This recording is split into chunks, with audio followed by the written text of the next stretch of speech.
রক্ষণশীল নারী নেতৃত্ব বেছে নিল জাপান। এক ঐতিহাসিক রাজনৈতিক পট পরিবর্তন হয়ে গেল জাপানে, কারণ 104তম প্রধানমন্ত্রী হিসেবে শপথ নিয়েছেন সানাই তাকাইচি। দেশের ইতিহাসে প্রথম মহিলা প্রধানমন্ত্রী হিসেবে তিনি দপ্তরে বসলেন। তাই বলা যায়, জেন্ডার ইকুয়ালিটি প্রশ্নে জাপান একটি গুরুত্বপূর্ণ মাইল ফলক অতিক্রম করল। অন্যদিকে তাকাইচির রাজনৈতিক মতাদর্শ জাপানকে স্পষ্টত দক্ষিণপন্থী অবস্থানে নিয়ে যাবে। এক দুর্যোগপূর্ণ সময়ে জাপান এমন একজন নতুন নেতা বেছে নিল, যিনি একজন রক্ষণশীল কট্টরপন্থী নেতা হিসেবে ক্ষমতাসীন লিবারেল ডেমোক্রেটিক পার্টিতে পরিচিত। প্রধানমন্ত্রী পদে আসীন হওয়ার আগে তিনি পার্টি নেতা হিসেবে নির্বাচিত হয়েছেন।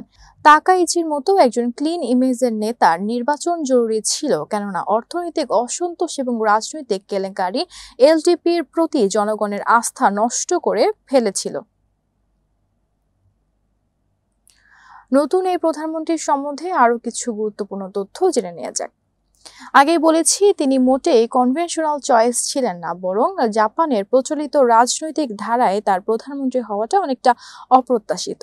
তিনি মোটেও রাজনৈতিক ব্লু ব্লাড এর সদস্য নন, যেরকম অন্যান্য জাপানি নেতারা হয়ে থাকেন, বরং তিনি একজন মিডল ক্লাস ফ্যামিলি থেকে আসা নেতা এবং প্রয়াত প্রধানমন্ত্রী শিনজো আবের একজন প্রতিশ্রুতিবদ্ধ সঙ্গী। তার রাজনৈতিক রোল মডেল হলেন মার্গারেট থেচার। তিনি নিজেকে একজন আয়রন লেডি হিসেবে উপস্থাপন করতে পছন্দ করেন। তাছাড়া ওনার একটা চমৎকার অতীত আছে। তিনি একটা হেভি মেটাল ব্যান্ডের ড্রামার ছিলেন এবং ছাত্র অবস্থায় তিনি একটা খুব ফ্যাশনেবল মোটরসাইকেল চালিয়ে ক্লাসে যেতেন। এবার আসা যাক তার নীতি ও রক্ষণশীলতার প্রসঙ্গ। প্রথমত, রাষ্ট্রীয় নিরাপত্তার প্রশ্নে তিনি অত্যন্ত মনোযোগী ও প্রতিশ্রুতিবদ্ধ।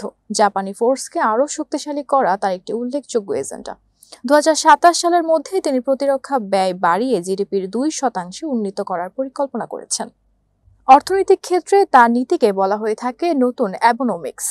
প্রাক্তন প্রধানমন্ত্রী শিনজো আবের অর্থনৈতিক নীতির সমষ্টিকে বলা হয় অ্যাবেনোমিক্স, যার প্রধান বৈশিষ্ট্য হল আক্রমণাত্মক মুদ্রানীতি, যেখানে মূল্যস্ফীতি বাড়ানো হয় এবং অর্থনীতিকে চাঙ্গা করার জন্য কেন্দ্রীয় ব্যাংকে আরও আগ্রাসী হতে উৎসাহিত করা হয়।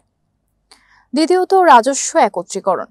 এই প্রক্রিয়ায় সরকারি ব্যয় বৃদ্ধি এবং একই সাথে রাজস্ব ঘাটতি কমানোর উপর জোর দেওয়া হয়। সরকারি ব্যয় বৃদ্ধির উদ্দেশ্য হল অর্থনীতিকে চাঙ্গা করা, যার মধ্যে রয়েছে অবকাঠামোগত উন্নয়ন ও সামাজিক কল্যাণমূলক খাতে বিনিয়োগ।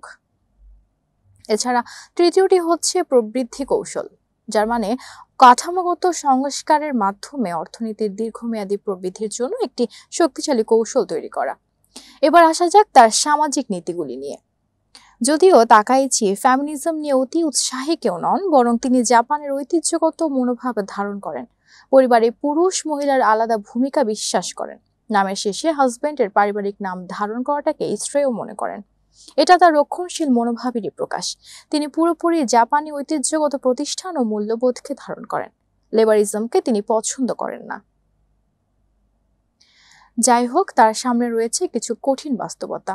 প্রধানমন্ত্রী হিসেবে তাকে মুখোমুখি হতে হবে কিছু অভ্যন্তরীণ এবং আন্তর্জাতিক চ্যালেঞ্জের।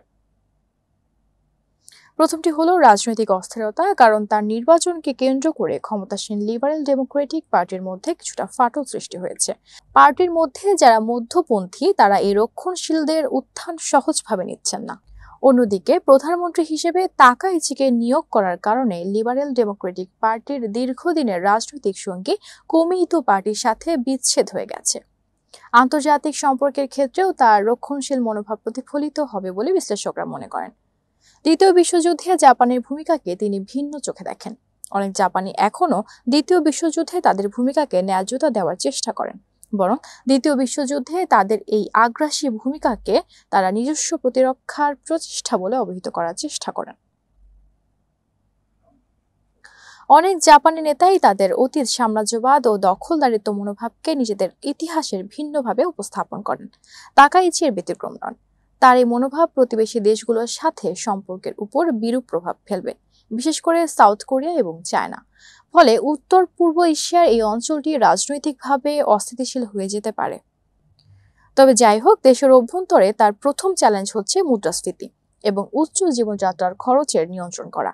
এটি না করতে পারলে তিনি খুব দ্রুতই জনপ্রিয়তা হারাবেন। জাপান বাংলাদেশের শীর্ষস্থানীয় উন্নয়ন সহযোগী বিধায় জাপানের নেতৃত্বে পরিবর্তন বাংলাদেশের জন্য বিশেষ গুরুত্বপূর্ণ। তবে আশার কথা হচ্ছে যে তাকাইচি প্রচণ্ডভাবে শিনজো আবের সমর্থক এবং তার পথ অনুসরণ করেন। শিনজো আবে বাংলাদেশের এক অকৃত্রিম বন্ধু ছিলেন, তাই তাকাইচির নেতৃত্ব জাপান বাংলাদেশের সম্পর্কে নেতিবাচক প্রভাব ফেলবে না, বরং জাপান বাংলাদেশের শীর্ষ উন্নয়ন সহযোগী হিসেবেই থাকবে বলে বিশ্লেষকরা মনে করেন।